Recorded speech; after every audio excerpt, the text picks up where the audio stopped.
Fortnite Chapter 7 Season 2 is here, and I'm going to be ranking every single item, from some that are absolutely terrible to ones that are some of the most overpowered in Fortnite history. Our first category is shotguns. This season's new shotgun is the Chaos Reloader shotgun. If you remember the Jawa blaster from the Star Wars season, this shotgun is basically the exact same with a few more gimmicks added to it. For one, it does insane amount of damage to the body. And for another, this shotgun, like in the name, reloads when you aren't using it. At blue rarity, it's doing 150 damage to the body, and then when it goes all the way up to mythic, it does 173. This shotgun is one of the most overpowered the game has ever seen. The returning shotguns this season are the Iron Pump and the Twin Hammer shotguns. The Iron Pump is basically just Old Faithful. It does a great amount of damage to the body and to the head. And when you're getting up to the legendary rarity, it does over 200 damage. The Twin Hammer, on the other hand, is basically just like an auto shotgun from another season. It shoots pretty fast and does a great deal amount of damage in builds and in zero builds. Each one of these shotguns this season has their use case scenarios, but we're just going to cascade them down the tier list with the Chaos Reloader shotgun going in S tier, the Iron Pump in A tier, and the Twin Hammer shotguns in B tier. Next are the rifles. Our new rifle this season is the Vector 7 DMR. Now this rifle basically has no drop off and projectile up until 100 meters. So you're basically shooting this thing and it does over 70 damage with hit scan. After 100 meters though, it becomes like a sniper rifle and has projectile speed and fall off. The next two rifles returning this season are the Combat and the Nemesis Assault Rifle. They basically buffed the Combat AR this season and gave it almost no recoil. It's our standard fast firing low damage assault rifle. Nemesis AR hasn't really received any changes this season other than becoming hit scan, and it's basically like a heavy AR from seasons past. I'm going to put the Vector 7 in S tier because of how overpowered it is, and the Nemesis and Combat in A tier.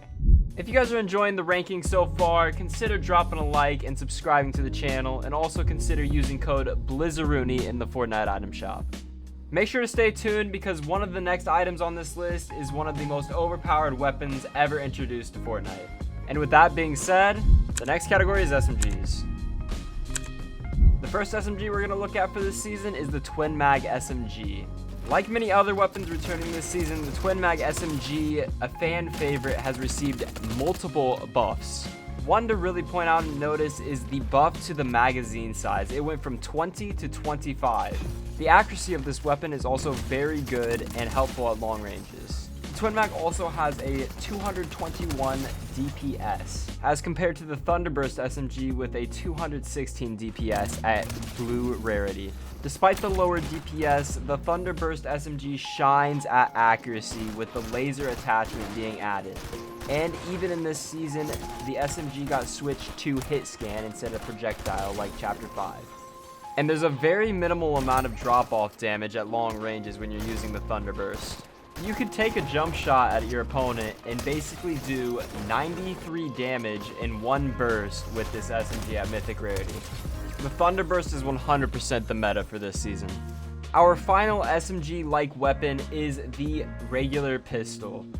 Returning this season, it has the same Chapter 1 statistics, but retextured to look like the higher up versions.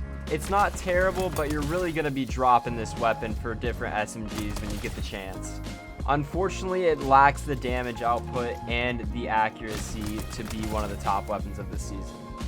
For that reason, I'm going to go ahead and put the pistol in F tier, and the Twin Mag SMG is going to go in A tier, and the most overpowered weapon in this season, the Thunderburst SMG, will go in S tier.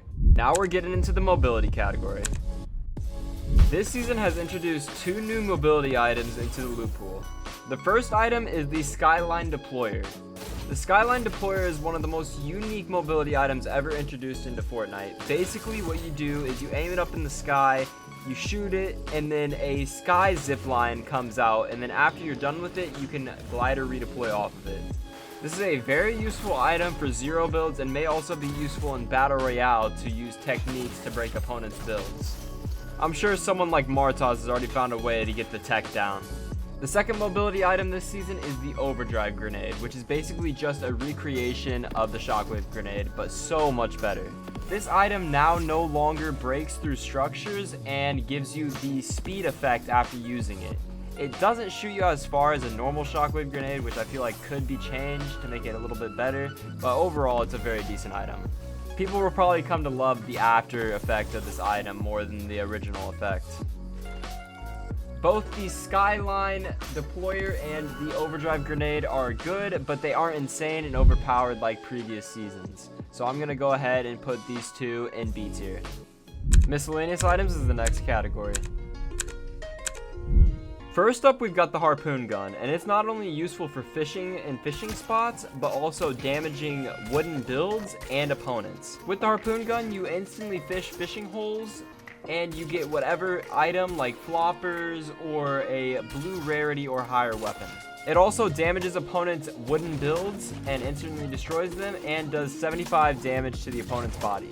The Pro Fishing Rod is very similar to the harpoon gun. It also increases the loot that you can get from fishing holes and fishes faster than the normal fishing rod. The worst of the three is obviously the fishing rod. It's the slowest and gives you the worst loot out of the fishing holes. If you're lucky using these items, you may be able to get the Midas Flopper, which basically turns all of the items in your inventory legendary. Once you get it, there's no reason not to consume it. The Pro Fishing Rod and the Harpoon Gun are going to go in C tier, while the normal fishing rod will go in F tier, and the Midas Flopper is going to go straight into S tier. The two other remaining miscellaneous items are basically reimaginations of previous items from another season. The first one is the Bouncing Boomstick, which is basically just like dynamite, but when you throw it and it lands, it bounces off and creates more explosions. The second is the 7 Power Gloves, which is basically just like the Nitro Fist from Nitro season, but these versions are a little more balanced and aren't as overpowered as the ones from Nitro. I'm gonna slap the Bouncing Boomstick in D tier, and the 7 Power Gloves are gonna go straight into B tier. The final category is the heals. The one new healable this season is the Slapperoni Pizza, which is basically just like the normal pizza from other seasons, but when you eat a slice, you get the slap effect. All of the other heals are pretty standard. Bandages are going to go in F tier, the normal heals are going to go in A tier, and the good heals are going to go in S tier, which are the Chug Jug, the Chug Splashes, the new Slapperoni Pizza, and the goated Flowberry Mist Grenade. As for the other healable items, you can pause and look at the screen and see where they are at in the tier list. If you guys enjoyed this video, please be sure to leave it a like and subscribe to the channel, and comment what you guys thought about the ranking. If you guys would like to, make sure to enter code Blizzaroonie in the Fortnite item shop, and I will see all you guys in the next video.